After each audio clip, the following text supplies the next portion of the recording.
I welcome you all. सबको मैं आज आमंत्रित करता हूँ इस जूम मीट की मीटिंग में। और आज के विषय के लिए जब हम आगे बढ़ते हैं उससे पहले हम चाहेंगे कि अमन, मेरा बेटा वहाँ पे है, दिल्ली से ज्वाइन कर रहा है, ये एक छोटी सी दुआ करके इस सभा को प्रारंभ करते हैं। Yes Aman, please.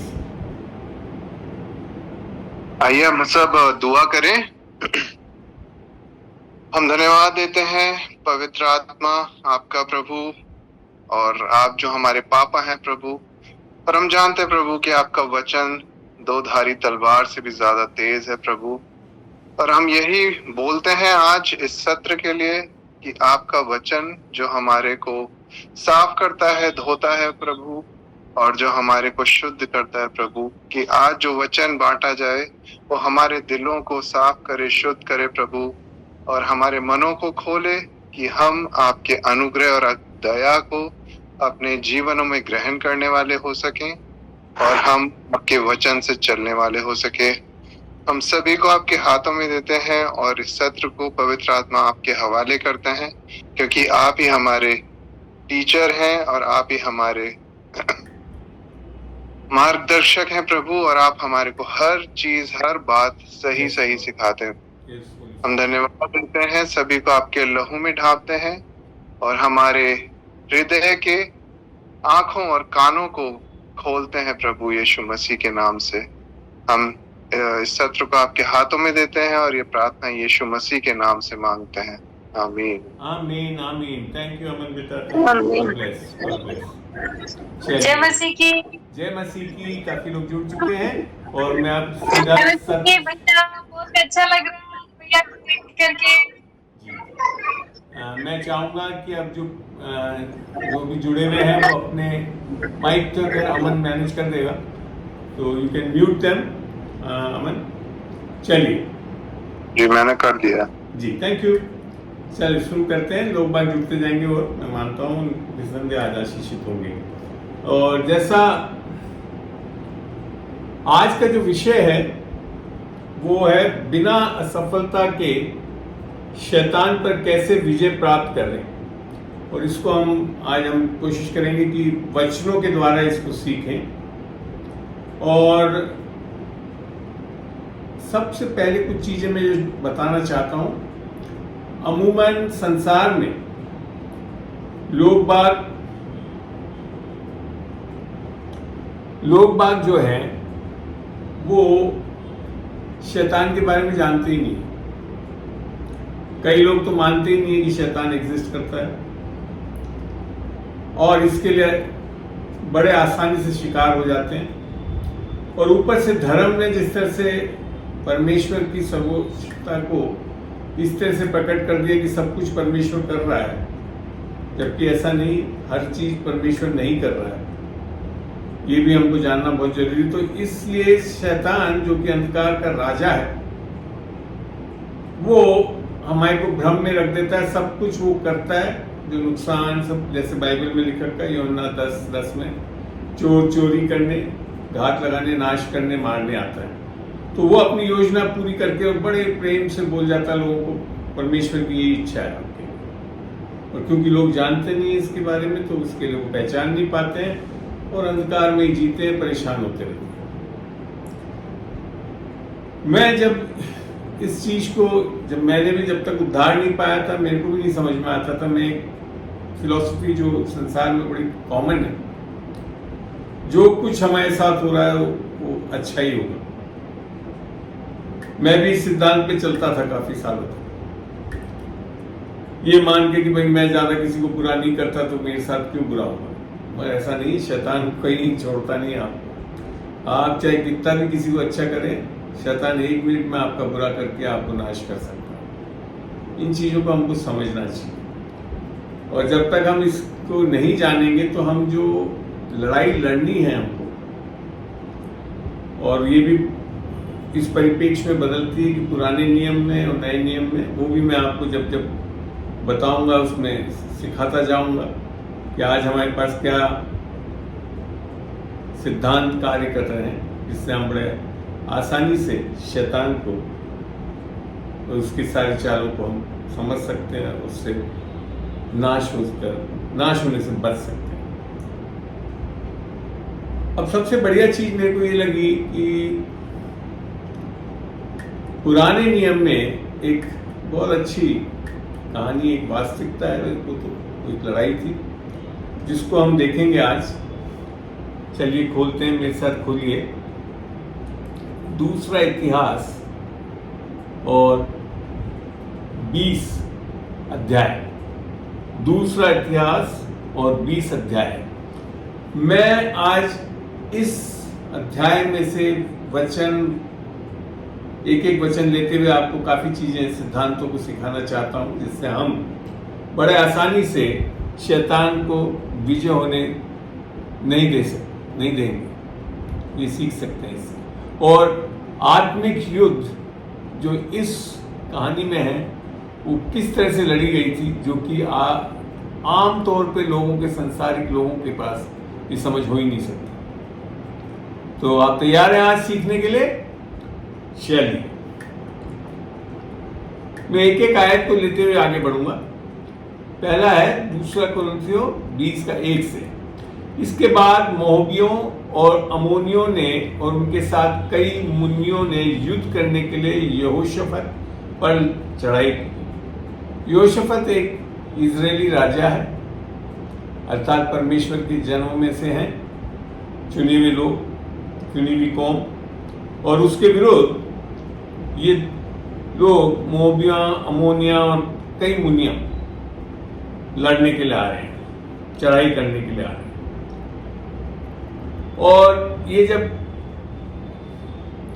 पुराने नियम में भी शैतान किसके द्वारा काम करता था? लोगों के द्वारा।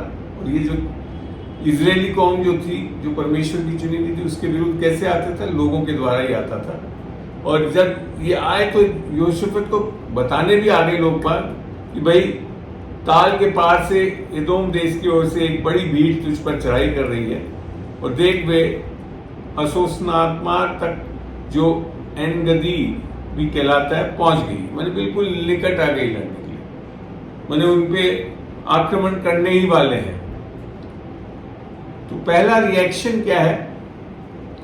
यहोशाफत का रिएक्शन क्या है? 20:3 में यहोशाफत डर गया। और हम भी डरते हैं जब कभी कोई शैतानी चीजें आती हैं हमारे विरुद्ध। चेले भी जब समुद्र में थे और यीशु मसीह नाव में सो रहा था, वो तो निश्चिंत सो रहा था, और आंधी तूफान जो था वो और जबकि परमेश्वर उनको लेकर जा रहा था, तो जो आई थी वो एक शैतानी ताकत की द्वारा ही आए थे। वो सब डर भी गए थे उसका। डरना गलत नहीं है, पर डर में बने रहना हमारी आत्मिक लड़ाई के लिए बहुत खतरनाक हो सकता है। ये चीज आपको समझना है। डरने के बारे में बार बार आता है, मैं बार बार वचन बोलता हूं, मत डर।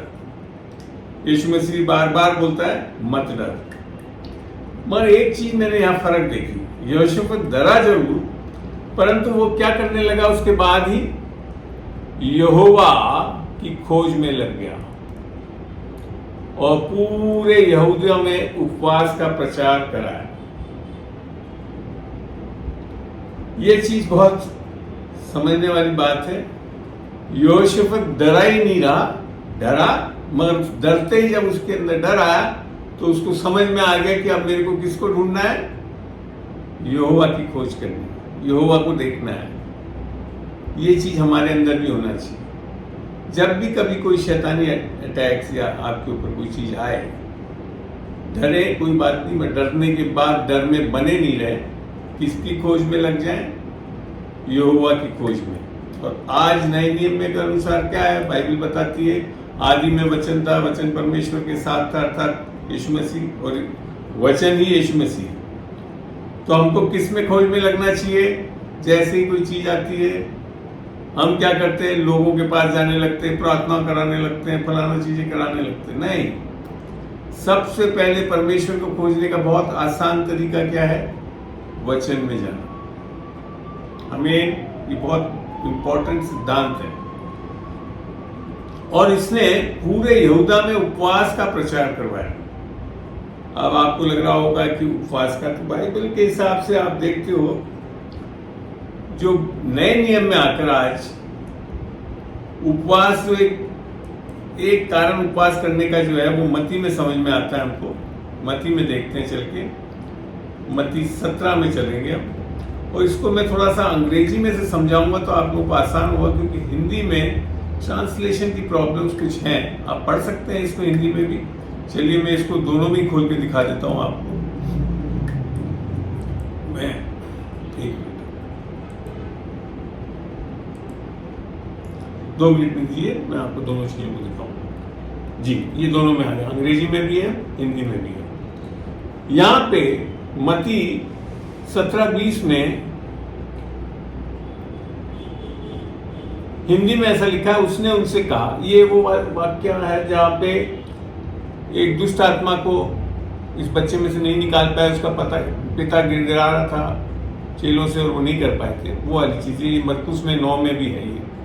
तो यहाँ यूं लिखा है, उसने उनसे कहा, अपने विश्वास की कमी के कारण, क्योंकि मैं तुमसे, यहाँ ऐसा लगता है कि विश्वास की कमी, वास्तव में विश्वास की कमी नहीं है। इंग्लिश में समझ में आया, बिकॉज ऑफ योर अनबिलीफ है, अविश्वास। विश्वास की कमी नहीं है, अविश्वास के कारण। बात समझ में आई? देखो विश्वास, क्योंकि नीचे ही जब इसको हिंदी में देखोगे, क्योंकि मैं तुमसे सच कहता हूं कि यदि तुम्हारा विश्वास राई के दाने के बराबर, राई का दाना कितना बड़ा होता है, कमी की जैसे ही लगता है। तो यहाँ पे जो कमी नहीं थे शब्द, यहाँ एक्चुअली में सही शब्द जो है जो इस्तेमाल हुआ था वो था अविश्वास के कारण। तो इसके कारण क्या हुआ, ये निकाल नहीं पाए। और फिर यीशु मसीह ने बोला, पर ये जाति बिना प्रार्थना और उपवास के नहीं निकलती। दुष्ट आत्मा को निकालने की बात नहीं करी थी, अविश्वास के लिए बोला था। इंग्लिश में तो अविश्वास है, और कहा how bit this kind going not out but by prayer and fasting. तो मेरा यहाँ मानने का है कि जैसे यहोशफत ने वहां पे, जब वापस हम चल रहे हैं इतिहास ही में, आज धीरे धीरे चलेंगे ताकि हर चीज को हम अच्छी तरह समझ सकें।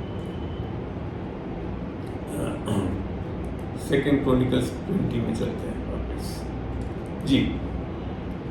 और अब मैं इंग्लिश वाली बाइबल बंद कर देता हूँ, खाली हिंदी बाइबल में ले चलता हूँ आपको जी। तो तब यहोशफत डर गया और यहोवा को खोज में लग गया और पूरे यहूदों में उपवास का प्रचार कराया। तो यहाँ मैं मानता हूँ जो नए नियम में आकर हमने अभी सीख रहे हैं, हमने अभी देखा, उपवास करने से हम अविश्वास से हट सकते हैं, उपवास और प्रार्थना के द्वारा। तो उसने उपवास की बात बोली और फिर कहा, अतः यहूदी यहोवा से सहायता मांगने के लिए इकट्ठे हुए, वरन वे यहूदा के सब नगरों से यहोवा से भेंट करने को आ गए। देखिए वहां के लोगों की एकजुट। हम जब हमारे ऊपर, विश्वासियों के ऊपर जब अटैक होता है शैतान का, तो हम सबको एक साथ होना चाहिए, बहुत बड़ा फर्क पड़ता है। ठीक है, तो एटलीस्ट जब घर में होता है तो सब घर वालों को एकजुट हो जाना चाहिए, तब जाकर बड़े आसानी से ये लड़ाइयां लड़ी जाती हैं। फिर यहां लिखा है, तब यहोशफत 20:5 में, तब यहोशफत, और दूसरी चीज हमने देखी अभी ऊपर ही कि मदद कहां मांगने के लिए इकट्ठे हुए, किससे? लोगों से नहीं, वो यहोवा से सहायता मांगने के लिए इकट्ठे हुए। आपको जो कोई लड़ाई लड़नी है शैतान के विरुद्ध, किसकी मदद से? यहोवा की मदद से लड़नी है। इस चीज को नए नियम में मैं वहां ले नहीं जा रहा हूं आपको, ताकि बार बार बाइबल इधर नहीं करो। मैं बोल रहा हूं, आप खोल के देख सकते हैं। इफिसियों 6:10 में लिख रखा है, इसलिए प्रभु में और उसकी शक्ति के प्रभाव में बलवंत बनो। किसकी? अपनी आपकी बलवंता से नहीं जीती जाती, किसकी शक्ति से? यहोवा यीशु की शक्ति के प्रभाव में बलवंत होना है, तब हमारी लड़ाइयां लड़ी जा सकती है। चलिए आगे देखते हैं 20:5 में, तब यहोशफत यहोवा के भवन में नए आंगन के सामने यहूदियों और यरूशलेम में मंडी में खड़ा होकर ये कहने लगा, हे हमारे पितरों के परमेश्वर, यहोवा, क्या तू स्वर्ग में परमेश्वर नहीं है? अब ये देखिए, इसकी जो गुहार है, ये नहीं बोल रहा फलाना लोग आ गए, फलाना मेरे ऊपर अटैक कर रहे हैं, फलाना। ये अब क्या करने लगा? परमेश्वर की स्तुति महिमा करने लगा। क्या कर रहा है वो? हे हमारे पितरों के परमेश्वर यहोवा, क्या तू स्वर्ग में परमेश्वर नहीं है? और क्या तू जाति जाति के सब राज्यों के ऊपर प्रभुता नहीं करता? और क्या तेरे हाथ में ऐसा बल और पराक्रम नहीं कि तेरा सामना कोई नहीं कर सकता? अर्थात एक तरह से प्रश्न चिन्ह में बोल रहा है, मगर क्या बोलना चाह रहा है? कि तू महान है, तू सब कुछ को बता। हे फिर आगे बोलता है 20:7 में, हे हमारे परमेश्वर, क्या तूने इस देश के निवासियों को, अब अभी की परिस्थिति नहीं बता रहा है, ये क्या बोल रहा है परमेश्वर को? हे हमारे परमेश्वर, क्या तूने इस देश के निवासियों को अपनी प्रजा इजराइल के सामने से निकालकर अपने मित्र अब्राहम के वंश को सदा के लिए नहीं दे दिया?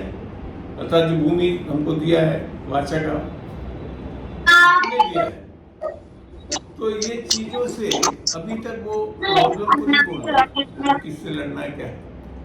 अभी तक वो परमेश्वर की स्तुति महिमा और तारीफ कर रहा है कि कितना महान है परमेश्वर।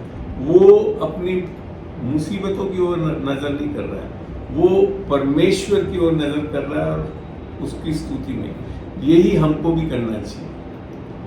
हमको अपनी पुरानी बातें याद करनी चाहिए, किस तरह से परमेश्वर ने फलाना परेशानियों में से निकाला, और उस चीज को याद करना चाहिए हमारी। वो हमारी गवाहियां हैं जिसके द्वारा हम दृढ़ होते हैं परमेश्वर। ठीक है, तो ये चीज एक बहुत जरूरी है सिद्धांत, जिसको समझना और यहाँ पे बड़ा अच्छा लगता है मेरे को। फिर लिख रखा है वे इसमें बस गए, इसमें तेरे नाम का एक पवित्र स्थान बनाकर खड़ा करा। अब इधर पे तेरे नाम की तेरी स्तुति के लिए हमने एक स्थान भी बनाकर खड़ा है। अब आगे बोलता है 20:9 में बोलता है, यदि तलवार या मरी अथवा अकाल या और कोई विपत्ति हम पर पड़े, तो भी हम इसी भवन के सामने और तेरे सामने, तेरे नाम को तो इस भवन में बसा है, खड़े होकर अपने कलेश के कारण तेरी दुआई देंगे और तू सुनकर बचाएगा। परेशानी को नहीं देखते रहेंगे हम, चाहे कुछ भी हो जाए, कैसी भी विपत्ति हो जाए, हम तुझे देखते रहेंगे।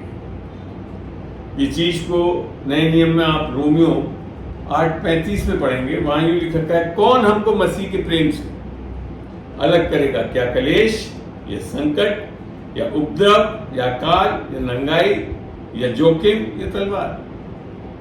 पौलुस ने क्यों लिख रखा है? क्योंकि हमको ये पता होना चाहिए कि कुछ भी हो जाए, परमेश्वर हमारे साथ है, परमेश्वर हमसे प्रेम करता है, परमेश्वर हमारे लिए बना हुआ है हमेशा। ये चीज हमारे अंदर एक ज़हन में बैठी हुई एक विश्वास, एक समझ होनी चाहिए कि हम परमेश्वर से अलग नहीं किए जा सकते। हमें जब ये दृढ़ता हमारे अंदर आएगी, तब जाकर आगे की लड़ाइयों को हम समझ पाएंगे कि कैसे करा सकते। 20:10 में चलते हैं हम। और अब अमोनी और मोआबी और सैयार के पहाड़ी देश के लोग, जिन पर तूने इजराइल को मिस्र देश से आते समय चढ़ाई करने ना दिया, क्या नहीं दिया? यही लोग पहले भी आए थे और इजराइल पे जब ये मिस्र से आए थे तब इनको चढ़ाई करने ना दिया, और वे उनकी ओर मुड़ गए और उनका विनाश ना किया। मिस्र देश से आते समय चढ़ाई करने ना दिया और वे उनकी ओर से मुड़ गए और उनका विनाश ना किया। मैंने इन लोगों के बारे में लिखा है। अब 20:11 में क्या लिखा है? देख, वे ही लोग तेरे दिए हुए अधिकार के इस देश में से, जिसका अधिकार तूने हमें दिया है, हमको निकालकर कैसा बदला हमें दे रहे हैं। अब बोलना शुरू करें कि कौन आया और क्या करना चाह रहे। सबसे पहले नहीं बोला, पहले तो परमेश्वर की स्तुति, उसकी महिमा, उसकी महानता के बारे में बताया, और अब वो बोल रहा है। फिर 12 में फिर वापस क्या बोलता है? हे हमारे परमेश्वर, क्या तू उनका न्याय न करेगा? ये जो बड़ी भीड़ हम पर चढ़ाई कर रही है, उसके सामने हमारा तो बस नहीं चलता। ये भी समझते हैं कि नहीं, इतने पर 3 सेनाएं आई हुई हैं 3 देश की, और हमें कुछ सूझता नहीं है कि क्या करना चाहिए, परंतु हमारी आंखें तेरी ओर लगी हैं। ये सब परिस्थिति में भी आंखें कहाँ लगाई हुई है? परमेश्वर की ओर। ये बात इब्रानियों 2:12 में भी लिखी हुई है। और विश्वास के कर्ता और सिद्ध करने वाले यीशु, चलिए खोल के पढ़ते हैं इसको भी, ताकि आप अच्छी तरह देख भी सकें इस चीज को। वापिस आ जाएंगे इधर पे। चलिए इब्रानियों की 12:2 पढ़ रहा हूं मैं। यहाँ क्या दिया है हिदायत? और विश्वास के कर्ता और सिद्ध करने वाले यीशु की ओर ताकते रहे। वहां वो क्या कर रहा है? यहोशाफात यहोवा की ओर ताकता रह रहा है, जिसने उस आनंद के लिए। और ये जो प्रिंसिपल है ये सेम है, वहां पे भी वही है, यहाँ पे भी वही है, नए नियम में भी। तो इस चीज को हमें हमेशा ध्यान रखना है कि हम उसी में उस यीशु को, उस परमेश्वर की ओर ताकते रहें, क्योंकि हमारी मदद कहाँ से आएगी? हमेशा परमेश्वर की ओर से आएगी, लोगों की नहीं, दुनिया की ओर से नहीं आएगी। हमारे पास मदद कहाँ से आएगी? और ये चीज इसी में भी हमने परमेश्वर में और उसकी सामर्थ में दृढ़ होना है। अब यहाँ 20:13 में देखिए एक बहुत बड़ी खासियत है। और सब यहूदी, एक दो नहीं, सब यहूदी अपने अपने बाल बच्चों, स्त्रियों और पुत्रों समेत यहोवा के सम्मुख खड़े रहे। तो बहुत जरूरी है। हम लोग कई बार क्यों दिखते कि हम लोग में से 1 या 2 खड़ा रहता है, बाकी सब कहीं परिवार में से 1-2 जन खड़े हुए, बाकी सब अपने मनमोजी में रह रहे। आत्मिक लड़ाई लड़ने के लिए एक परिवार एकजुट होना चाहिए। तब क्या? एकजुट कब होगा? जब सबके सब उद्धार पाएंगे, आत्मा में चलने वाले होंगे। तो आज यही तो हो रहा है कि परमेश्वर के मने कुछ लोग हम उद्धार पाए हुए परिवार में, कुछ नहीं, तो वहां बड़े आसानी से शैतानी ताकतें काम करती हैं। इस चीज को समझना बहुत जरूरी है। 20:14 में यूं लिखा है, तब आसपास के वंश में से इज़ीकियल नामक एक लेवी, जो जकरिया का पुत्र और बनाया का पोता और मतन्या के पुत्र येल का परपोता, नाम थोड़ा सा डिफिकल्ट है, मैं ज्यादा नहीं बोल रहा, उनमें मंडली के बीच यहोवा का आत्मा समाया। पुराने नियम में मैंने बताया था ना, आज तो हमारे एक जन के अंदर परमेश्वर की आत्मा है, नया जन्म पाया। और उस टाइम एक कुछ लोगों, और ये विशेषकर याजक कौम में से था, उसके ऊपर यहोवा का आत्मा आया और उसने कहने लगा, तब यहोवा का आत्मा उसके आया तो उसने कहने लगा, उसमें जो इम्पोर्टेंट बात यह है, ये नीचे जो लिखा था, तुम इस बड़ी भीड़ से मत डरो और तुम्हारा मन कच्चा ना हो, क्योंकि ये युद्ध तुम्हारा नहीं परमेश्वर का है। हमें युद्ध जो करना है वो काम परमेश्वर करता है हमारे लिए। ये चीज को बहुत अच्छी तरह समझ लेना। क्योंकि डर क्यों आया था यूसुफ?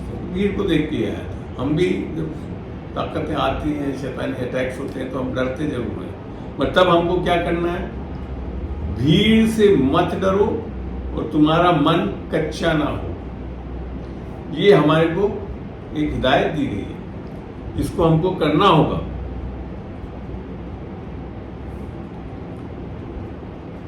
ये कब कर सकते हो? नए नियम में आए, जैसे हम देखते हैं रोमियो में चल के, तो वहां समझ में आएगा आपको कब आपके अंदर दृढ़ता आएगी। रोमियो में 8 में चलता हूं, 8 का 37 में लेकर पढ़ते, 37 से आगे आराम से आप नोट करिए, देखिए, समझिए, फिर धीरे धीरे हम बढ़ेंगे आगे। परंतु इन सब बातों में हम उसके द्वारा जिसने हमसे प्रेम किया है विजेता से भी बढ़कर है। क्यों हम विजेता होंगे?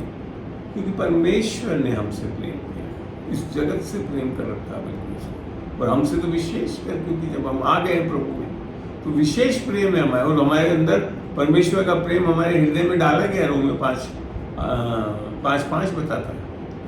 और फिर आगे लिखा है, क्योंकि मैं निश्चय जानता हूं। ये चीज आपके अंदर दृढ़ता से समझ आनी चाहिए। मैं निश्चय जानता हूं कि ना मृत्यु, ना जीवन, ना स्वर्गदूत, ना प्रधानताएं, ना वर्तमान, न भविष्य, न सामर्थ, न ऊंचाइयां, न गहराई और न सृष्टि हमारे परमेश्वर के प्रेम से जो हमारे प्रभु यीशु में है अलग कर सके। तो आपके अंदर ये दृढ़ता कैसे आएगी? उस भीड़ से, उस शैतानी ताकत से। कब नहीं डरोगे? जब आपको ये पता है कि परमेश्वर हमें हमेशा प्रेम करता है, हर परिस्थिति में प्रेम करता है। वो छोड़ता नहीं, भागता नहीं, अकेला नहीं छोड़ देता है, या आपके कुछ कर्मों के आधार पे आपको नहीं तरसता। वो हमेशा हमारे साथ बना रहता है और हमारे को बचाने में लगा रहता है। चलते हैं वापस क्रॉनिकल्स में जी। 20 हम किस आयत पे थे? 16 पे थे जी। चल के देखते हैं, वहां से आगे बढ़ते हैं उधर पे। अब वहां पे एक हिदायत दी गई, कल उनका सामना करने को जाना। अभी ऊपर तो लिखा का परमेश्वर तुम्हारी लड़ाई लड़ेगा, मगर लड़ाई लड़ेगा कैसे? सामना तो हमको ही करना पड़ेगा।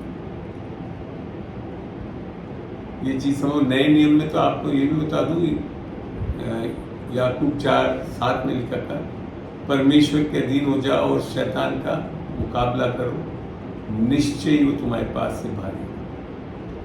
यहाँ लिखा था कल उनका सामना करने को जाना। देखो वे शीश की चढ़ाई पर चढ़े आते हैं और येरो नामक जंगल के सामने वाले नाले के सिरे पर तुम्हें मिलेंगे। जब प्रभु की आत्मा सब चीज बताती है तो इस व्यक्ति के द्वारा परमेश्वर की आत्मा ने इन लोगों को पूरी उसकी प्लानिंग बता दी कि कहाँ से आएंगे, कहाँ से चढ़ाई करने वाले हैं, सब कुछ। जब आप प्रभु से सुनोगे और उसकी आत्मा से सुनोगे तो आपको भी अपने जीवन में इस आत्मिक युद्धों के लिए परमेश्वर पूर्ण रूप से सिखा देगा, समझा देगा। फिर लिखा है,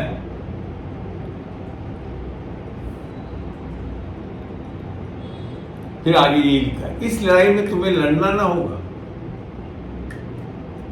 हे यहूदा और हे यरूशलेम, ठहरे रहना और खड़े रहकर यहोवा की ओर से अपना बचाव देखना।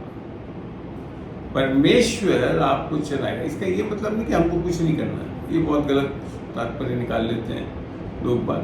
परमेश्वर की अगुवाई में चलते हुए परमेश्वर ऐसी चीजें करेगा जिससे आप पाओगे कि आप पूर्ण रूप से बच सकते हो। वापिस फिर ये बोलते हैं, मत डरो और तुम्हारा मन कच्चा ना हो, कल उनका सामना करने को चलना और यहोवा तुम्हारे साथ है। ये कारण है कि हम को डरना नहीं और हमारे को मन कच्चा नहीं करना, क्योंकि परमेश्वर नहीं छोड़ने वाला। यहाँ तक कि दाऊद ने बोला, जब मैं अंधकार की वादियों में से तब भी वो मेरे साथ है। ये है इस परमेश्वर की खासियत कि अपने जन को ये छोड़ता नहीं है।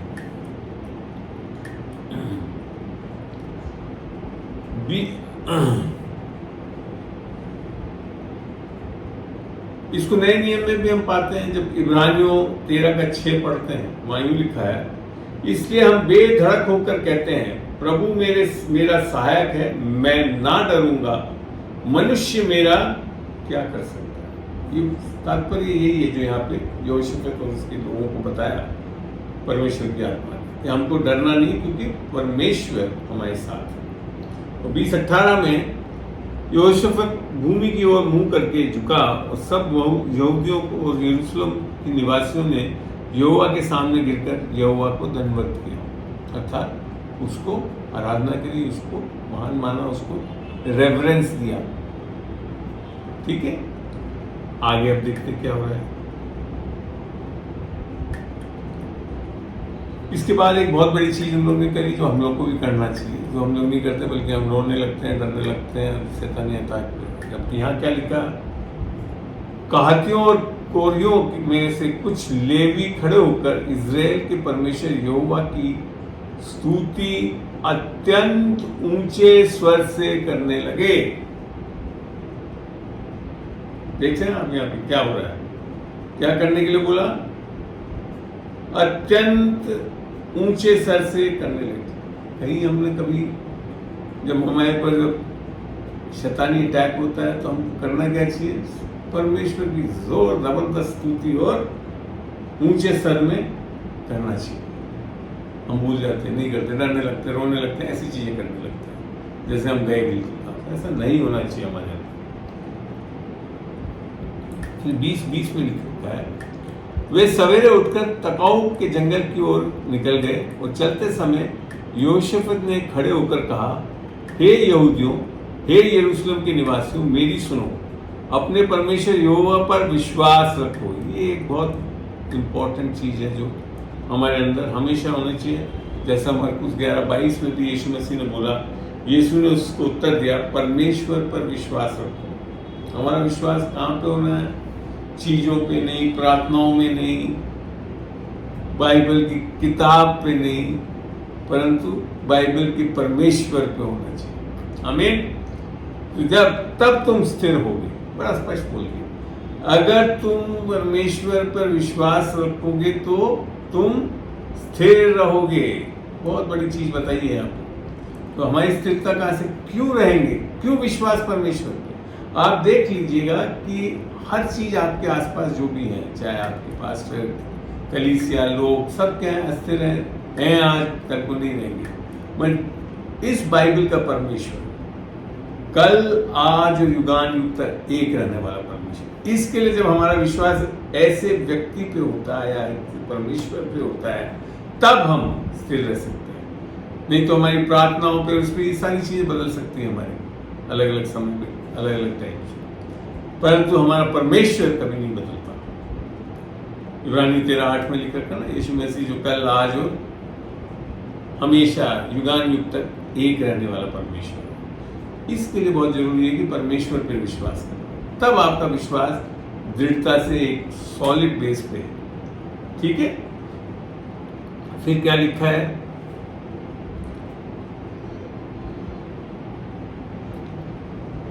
उसके नबियों और विश्वास करो, तब तुम कृतज्ञ हो जाओगे। ठीक है, ये समझा चुका हूं मैं। अब चलते हैं हम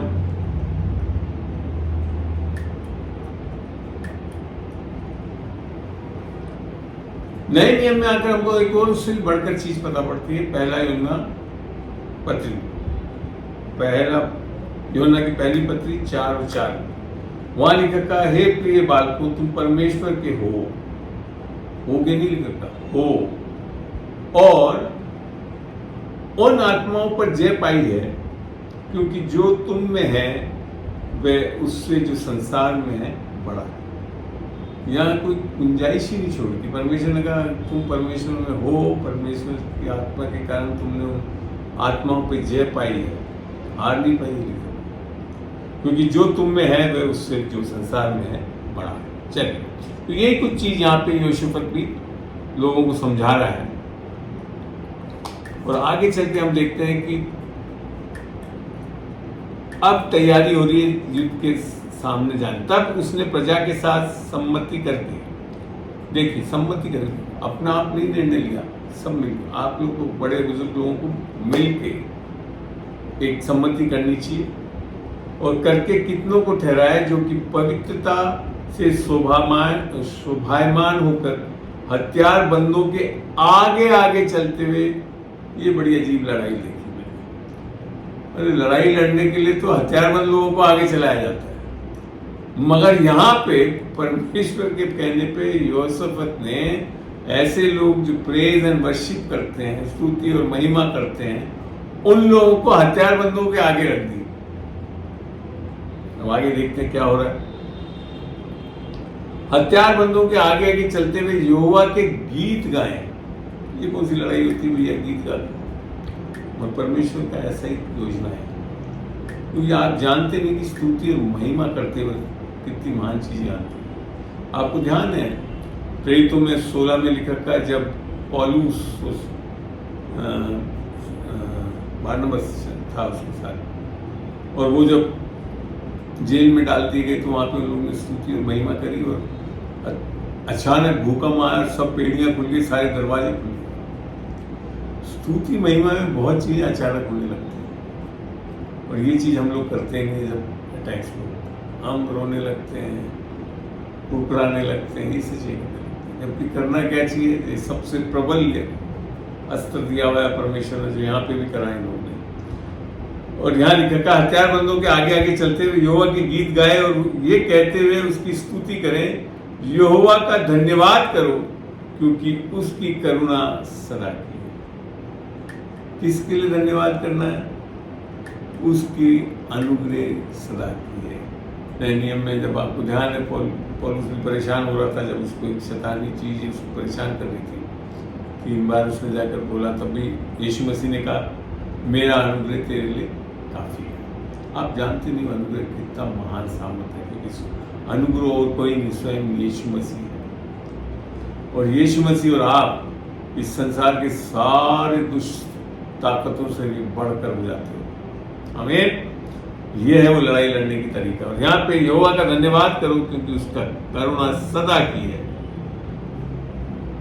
आगे लिखा है 20-22 में, जिस समय वे गाकर स्तुति करने लगे। अभी तक कोई हथियारबंद वाले तो बिल्कुल पीछे हैं, अभी तो आए नहीं, लड़ाई वड़ाई तो कुछ लड़ी नहीं है उन लोगों ने। उसी समय यहोवा ने अम्मोनियों, मोआबियों और सैयर की पहाड़ी देश के लोगों पर जो यहूदा के विरुद्ध आ रहे थे, घातकों को बिठा दिया और वे मारे गए।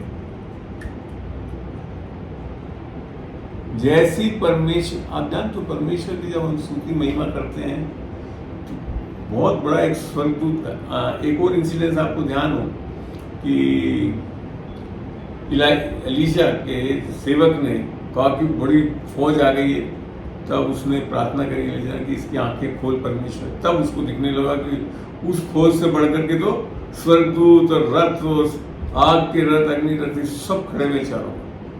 तो आप नहीं जानते हो, आपके चारों ओर आत्मिक जगत में बहुत बड़ी सेना खड़ी है। एक दो भी नहीं, बहुत बड़ी सेना।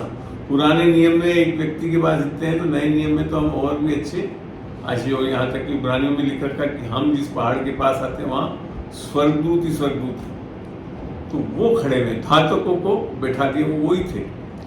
इस तरह से एम्बुशमैन बोलते हैं इंग्लिश में। और उन्होंने उन सबको मार गिराया। फिर क्या हुआ? इसके बाद क्या हुआ? क्योंकि अम्मोनियों और मोआबियों ने सैर देश के निवासियों को डराने और सत्यानाश करने के लिए उन पर चढ़ाई की, और जब वे सईर की पहाड़ी देश के निवासियों के अंत कर चुके, तब उन सभी के एक दूसरे को नाश करने का में हाथ लगाया। अब वो दोनों मैंने खुद ही आपस में लड़ने लगे, क्योंकि जो स्वर्गदूतों ने जब इनको मारा तो उनको समझ नहीं आया, उनको ये लगा कि यही मेरे को एक दूसरे को मार रहे हैं, और वो अपने आप ही एक दूसरे को मारने लगे। और एक भी यहोशाफात का सिपाही कुछ अस्त्र नहीं चलाया उसने। और आगे बाइबल में लिख रखा है, जब यहूदियों ने जंगल की चौकी पर पहुंचकर उस भीड़ की ओर दृष्टि की, तब क्या देखा कि वे भूमि पर पड़े हुए शव हैं और कोई नहीं बचा। ये है लड़ाई लड़ने का तरीका, और ये चीज आज भी नए नियम में यही लागू होता है। प्रेज एंड वर्शिप बहुत बड़ी चीज है, स्तुति और महिमा करना परमेश्वर।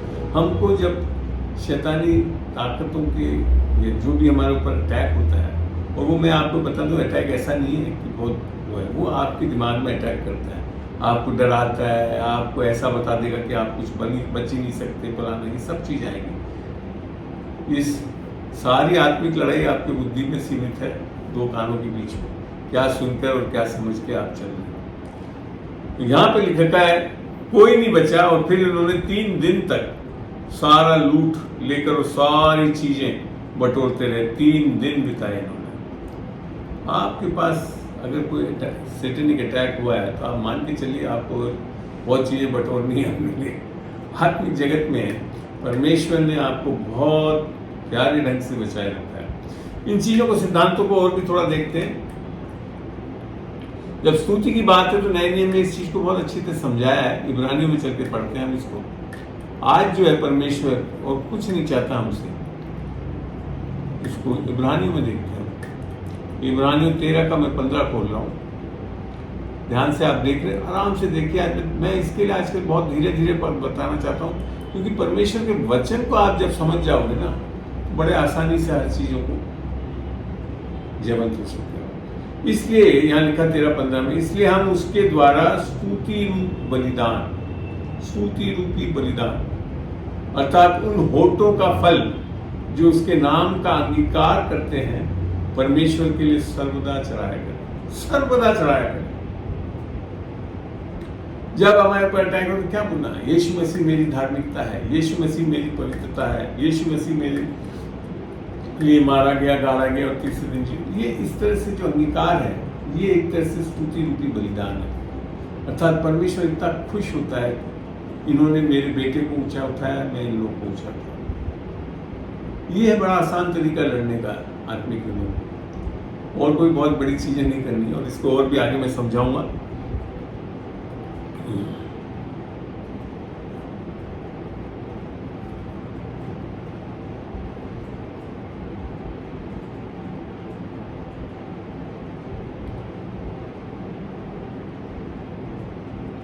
दूसरी एक सिद्धांत को हमको अब नए नियम में आकर बहुत अच्छी तरह समझ लेना चाहिए, वो है कुलूसियों 2:15 में लेकर चल रहा हूं। शैतान की स्थिति क्या कर रखी है परमेश्वर ने, और उसने प्रधानताओं और अधिकारों को अपने ऊपर से उतार कर उनका खुल्ला तमाशा बनाया, और क्रूस के कारण उन पर जय जयकार की ध्वनि सुनाई। इसको मैं थोड़ा सा आपको इंग्लिश में भी पढ़ाकर दिखाना चाहता हूँ, मेरे को वहाँ पे वर्ड्स बड़े अच्छे लगते हैं। And having spoiled principalities and powers, he made a show of them openly, triumphing over them in it. विजयी हो चुका है, क्रूस पर शैतान को कुचल दिया है, सिफर रह गया शैतान। वो आज खाली अपने झूठ से जो आपके दिमाग में डालता है, गढ़ बनाता है, उससे वो आपको डराता है, आपको अजीब अलग अलग चीजें लाता है। इसी के लिए जब आत्मिक युद्ध के बारे में जब नए नियम में अगर हम पढ़ते हैं, दूसरा कुरिन्थियों 10:4 में खोलता हूँ, वहाँ थोड़ा सा हम अच्छी तरह देखेंगे। यहाँ लिख रखा है, हिंदी में पढ़ेंगे, सॉरी। क्योंकि हमारी लड़ाई के हथियार शारीरिक नहीं, इसमें मैं चाहूँगा इंग्लिश और हिंदी दोनों को देखें तो बड़ा अच्छी तरह समझ में आएगा। क्योंकि हमारी लड़ाई के हथियार शारीरिक नहीं है, हमारे को यूं करके नहीं लड़ना है, पर गढ़ों को ढाने के लिए परमेश्वर के द्वारा सामर्थ्य। किसके द्वारा है? परमेश्वर के द्वारा। और गढ़ों को ढाने के लिए, गढ़ कहाँ है? हम कल्पनाओं को और हर एक ऊंची बात को जो परमेश्वर की पहचान के विरोध में उठती है, खंडन करते हैं। खंडन करना हमारा काम है, बोलना उसके विपरीत। किससे? वचन से। जैसे यीशु मसीह ने भी करा, जब भी उसने शैतान ने उसको टेम्पटेशन दी, परीक्षा ली, तो क्या बोला? लिखा है। ये वो चीज बोल रहा है। खंडन करते कैसे? जब हमको वचन से हम बोले लिखा है ऐसा, तब खंडन होगा, ठीक है। और हर एक भावना को कैद करके मसीह के का आज्ञाकारी बना देते हैं। यहाँ एक बहुत बड़ी चीज समझिए जो इंग्लिश में बड़ा अच्छा लगता है। यहाँ ये लिखा है that exalted itself against the knowledge of God and bringing into captivity every thought to the obedience of Christ है। हमको ओबीडियंट नहीं होना है। क्यों? क्योंकि यीशु मसीह ने सब कुछ कर दिया है। शैतान को निठल्ला, ये सारी चीज जब तक पता नहीं होगी ना, तो आप ओबीडियंस ऑफ क्राइस्ट में ला ही नहीं सकते उसको, आपकी सोचो जब शैतान अटैक करता है। तो ये बहुत जरूरी है कि ये सब क्यों हो पा रहा है, क्योंकि यीशु मसीह ने उसको हरा दिया है, सब कुछ पूरा। क्योंकि शैतान से लड़ने के लिए हम नहीं लड़ सकते थे। इसको समझने के लिए आप पढ़ते हैं 1 यूहन्ना। ये एक पर्पस है यीशु मसीह का आने का, इसको समझिए आप। पत्री जो है 1 यूहन्ना की पत्री, और इसका 9 पढ़ रहा हूं।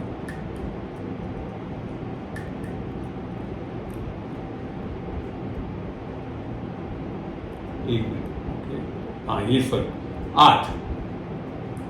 यहाँ यूं लिखा है, जो कोई पाप करता है वह शैतान की ओर से है, क्योंकि शैतान आरंभ ही से पाप करता आया है। परमेश्वर का पुत्र इसलिए प्रकट हुआ कि शैतान के कामों को नाश करे।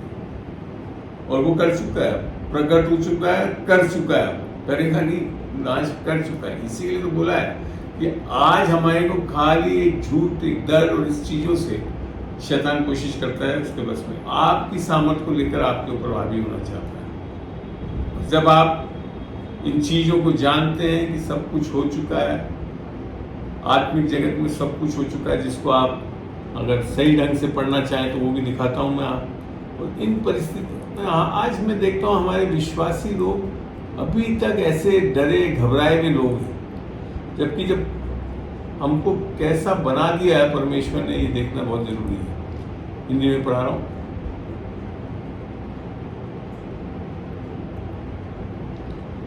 सबसे पहले तो हमारा उद्धार समझाया 12-13 में, कि छाप लगी, आत्मा की छाप लगी, और ये छाप क्या है? छुटकारे के लिए हमारी विरासत का बयान है कि उसकी महिमा की स्तुति हो। अब प्रार्थना कर रहा है वो। इस कारण मैं भी, पौलुस प्रार्थना करें, मैं भी उस विश्वास जो तुम लोगों में प्रभु यीशु पर है और सब पवित्र लोगों के प्रति प्रेम का समाचार सुनाकर तुम्हारे लिए परमेश्वर को धन्यवाद करना नहीं छोड़ता और अपनी प्रार्थनाओं में तुम्हें स्मरण किया करता। ये बहुत जरूरी है। जब पौलुस स्मरण करता तो हम लोग को भी स्मरण करना चाहिए एक दूसरे को प्रार्थना। और फिर लिखा है कि हमारे प्रभु यीशु मसीह का परमेश्वर जो महिमा का पिता है तुम्हें बुद्धि की आत्मा और अपने ज्ञान का प्रकाश दे। ये कहाँ है? ये गढ़ तोड़ने के लिए जरूरत है जो हमारे दिमाग में बनाता है शैतानी, झूठ बोल बोल। बुद्धि की आत्मा और अपने ज्ञान का प्रकाशन दे और तुम्हारे मन की आंखें ज्योतिर्मय हो कि तुम जान लो कि हमारी बुलाहट की आशा क्या है और पवित्र लोगों में उसकी विरासत की महिमा का धन कैसा है। आगे लिखता है, और उसकी सामर्थ हमारी ओर जो विश्वास करते हैं, क्या खाली विश्वास करना है यीशु मसीह करते हैं, कितनी महान है उसकी शक्ति के प्रभाव के उस कार्य के अनुसार जो उसने मसीह को विषय में किया कि उसको मरे हुओं में से जिलाकर स्वर्गीय स्थानों में अपनी दाहिनी ओर। आपको पता है परमेश्वर को एक सामर्थ्य इस्तेमाल करनी पड़ी जब इस पृथ्वी की संरचना और हम सबकी संरचना एक सामर्थ्य इस्तेमाल करनी, पर उससे भी ज्यादा सामर्थ्य परमेश्वर को यीशु मसीह को मरे हुए में से जिलाने में लगी। क्योंकि उस टाइम सारी शैतानी ताकत आकर, आप उसको पढ़ना चाहे तो साम्स 22 में पढ़ सकते हैं, तो वो सब आकर इकट्ठी हो गई थी ताकि यीशु मसीह जी ने, और उनके बीच में से सबसे ज्यादा सामर्थ्य परमेश्वर को लगी हुआ है यीशु मसीह को जिलाने में। और वो यहाँ लिख रहा है जो उसने मसीह की विषय में किया कि उसको मरे हुए में से जिलाकर स्वर्गीय स्थानों में अपनी दाहिनी ओर सब प्रकार की प्रधानता और अधिकार और सामर्थ्य और प्रभुता के और नाम के ऊपर, जो न केवल इस लोक में और आने वाले लोक में भी लिया जाएगा, बैठाया। यहाँ तक तो अभी रुक के देखते तो मैंने सबसे ज्यादा सामर्थ्य कब लगी? यीशु मसीह। और ये सामर्थ्य अब क्या है, किस में आ रही है? हमारे अंदर है। और सब कुछ उसके पांव तले कर दिया और उस सब वस्तुओं पर शिरोमणि ठहराकर कलीसिया को दे दिया। पुराने नियम में इतनी सामर्थ्य नहीं थी लोगों में, आज नया नियम का, इसीलिए मैंने लास्ट टाइम भी शेयर करा था कि यूहन्ना सबसे ज्यादा सामर्थ्य बताया। उसके बाद बोला कि जो आज परमेश्वर के राज्य में छोटा से छोटा भी है वो भी उससे बढ़कर है। वो इसके कारण कि आज नया जन्म पाया हुआ व्यक्ति जी उठने की सामर्थ्य से भरा हुआ है, जो यीशु मसीह को उठाने में लगा था वो सामर्थ्य, और वो हमारे पास है। वह ये उसकी देह है और उसी की परिपूर्णता है जो सब में सब कुछ पूर्ण करता है। यहाँ आपको एक चीज मैं बताता हूँ, 1:21 का मैं इंग्लिश वर्जन भी पढ़ के दिखाना चाहता हूँ, बड़ा अच्छा लगता है मेरे को।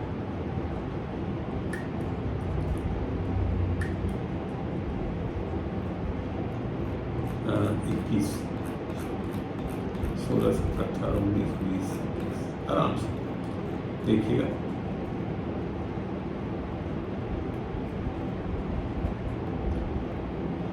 यहां से पढ़ रहा हूं मैं 20 इंग्लिश में। विच ही रॉट इन क्राइस्ट, जीवने की सामर्थ, when he raised him from the dead and set him at his own right hand in the heavenly places। कहाँ उठाकर कहाँ ले आकर देता है? सीधा हेवेंस में। और फिर लिखा है फार अबव, थोड़ी बहुत नहीं, बहुत ऊंचा बिठा दिया आपको और मेरे को। हम भी उसके साथ वहीं बैठे हुए आत्मिक जगत। तो हिंदी में इतना सामर्थ्य नहीं दिखता। शैतान आपके पाँव के तले नहीं, पाँव के बहुत नीचे पड़ा हुआ है, कहीं आ ही नहीं सकता।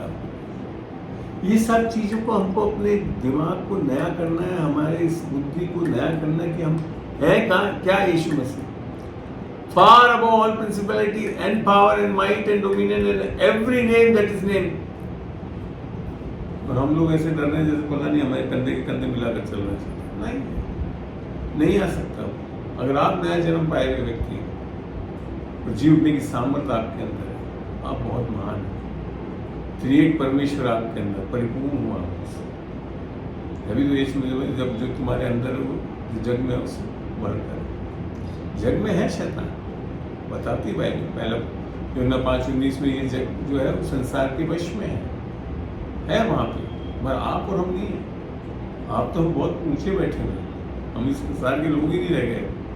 तो ये समझना बहुत जरूरी है कि हम ये लड़ाइयाँ कैसे जीतते हैं। स्तुति महिमा करके इन चीज़ों का अंगीकार करते हैं, तब हम एक जयवंत जीवन बिताते हैं।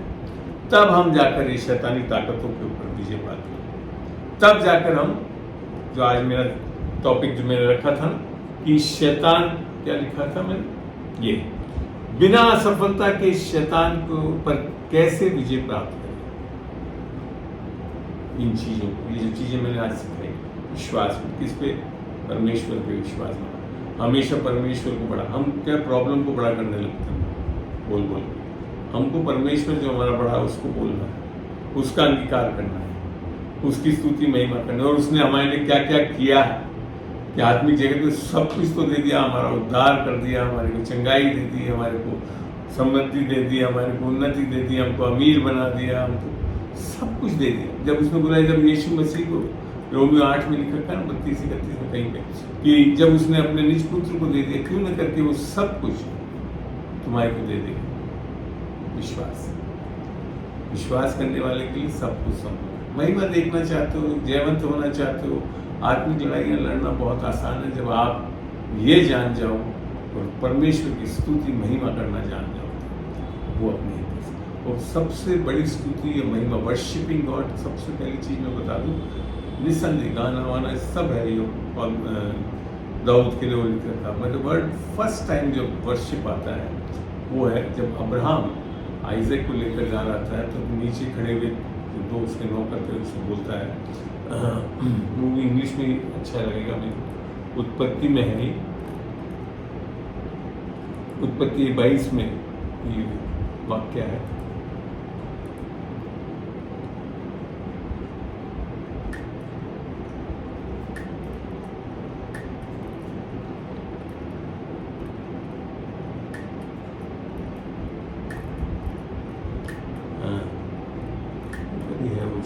वर्शिप गॉड, वो दोनों नौकरों को बोलता है, हम दोनों ऊपर जाकर परमेश्वर की दंडवत करके फिर तुम्हारे यहाँ ये लिखा है। क्या है वर्स 22 का 5। And Abraham said unto his young man, जो दो साथ में गए थे, abide here with the ass and I and the lad will go yonder and worship and come again to you. ये विश्वास का अंगीकार है। बुलाया गया था ऊपर से बलि चढ़ाने के लिए, बोल क्या रहा है, हम स्तुति करके दंडवत करके फिर तुम्हारे पास लौटेंगे। ये है विश्वास का अंगीकार। ये है सही विश्वास कि अब्राहम पूर्ण रूप से दृढ़ता से जानता था कि वापिस वो आएगा ईशाक के साथ, चाहे वहाँ मारना भी पड़ रहा है तब भी वो जिंदा करके यीशु परमेश्वर उसको देगा। जब हमारा विश्वास परमेश्वर है तब हम दृढ़ रहेंगे। Worship is obeying God. सबसे अच्छी वर्शिप क्या है?